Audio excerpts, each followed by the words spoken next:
നിങ്ങൾക്ക് കണക്കറിയോ? അത്യാവശ്യമൊക്കെ അറിയാം. എണ്ണാനൊക്കെ അറിയില്ലേ? എന്നാ ഇത് എത്രയാ? അത് 6. ഇതോ? അതും 6. ഇതോ? അതും 6. ഇതോ? അതും 6. ഇതെത്രയാ? 4. എല്ലാം കണക്കല്ലേ? ഓക്കെ. പിന്നെ ഇതെത്രയാ? അത് 6. ഇതോ? അതും 6. ഇതോ? അതും 6. ഇതോ? അതും 6. ഇതെത്രയാ? 6. ഇതോ? അതും 6. ഇതോ? അതും 6. ഇതോ? 6. ഇതെത്രയാ? 6. ഇതോ?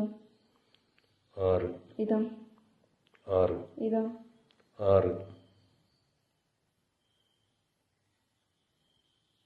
ഇതെത്രയാ? 6. ഇതെത്രയാ? 6. ഇതെത്രയാ? 6. ഇതോ? 6. അപ്പോൾ ഇവിടെ 4 എവിടെ? 4 ആരോ കൊണ്ടുപോയല്ലോ. അതെങ്ങനെ ശരിയായത്?